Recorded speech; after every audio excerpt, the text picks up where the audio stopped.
코 성형 시 쓸 수 있는 자가 연골의 종류에는 우선 비연골, 그리고 코 안의 비중격 연골, 그리고 늑연골 등이 있고요.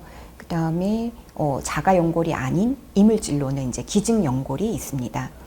그래서 병원마다 사실 쓰는 연골들이 선호하는 연골들이 있는 것은 사실입니다. 그리고 어떤 한 연골이 무조건적으로 절대적으로 좋고 나쁨이 있는 것도 아닙니다.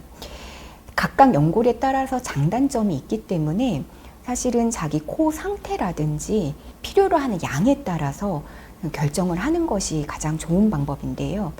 우선은 귀연골의 경우에는 연골의 성질이 본인 코의 연골과 가장 비슷합니다. 가장 말랑하고 탄성도도 높고 하기 때문에 저 같은 경우는 첫 수술로서는 귀연골을 가장 선호하는데요. 단점이라 하면은 이제 귀연골의 양이 이제 충분치 않았을 경우에 부족할 수 있는 그런 코 상태이기도 있을 수도 있기 때문에 그럴 경우에는 이제 차선책을 또 생각해야 합니다. 다음으로 생각하는 것이 이제 비중격, 코 안의 연골인데요. 귀연골보다는 훨씬 더 양이 많이 나온다는 것이 하나의 장점입니다. 하지만 귀연골보다는 아무래도 조금 딱딱한 면이 있기 때문에 그런 단점이 있을 수 있고요. 그래서 혹시라도 짧은 코여서 비중격으로 연장을 해야 되는, 그래서 비중격을 뗄 수밖에 없는 상황인 경우라든지 아니면 비중격 망곡증을 치료해야 되기 때문에 비중격을 떼야 하는 경우에는 비중격을 이미 뗐기 때문에 그것을 이용해서 하는 것이 더 유리할 수도 있습니다.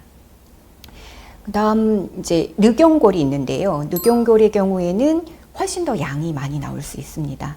하지만 이는 이제 가장 딱딱하다는 것이 하나의 단점이고 또 가슴에 어느 정도 흉터를 만들 수밖에 없는 재료이기 때문에 조금 더 신중히 이제 결정을 하셔야 할 것으로 생각이 됩니다.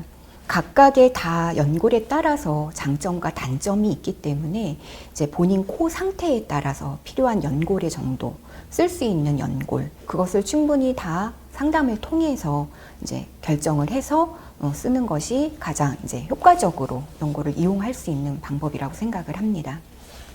이제 이미 다 연골을 썼기 때문에 더 이상 쓸 수 있는 자가 연골이 없는 경우에는 이제 기증 연골을 고려해 볼 수가 있는데요. 물론 이제 자기의 희생을 치르지 않아도 되고 수술도 훨씬 간단해지기 때문에 이러한 장점이 있는 반면에 이제 기증 연골은 내 거가 아니기 때문에 그만큼 염증의 확률을 가지고 갈 수밖에 없고요. 또 흡수율도 무시할 수 없기 때문에 이러한 상황을 다 고려해서 이 기증 연골을 쓰는 거를 결정해야 할 것 같습니다. 저희 하모니 성형외과에서는 무조건 한 재료를 고집하지는 않습니다.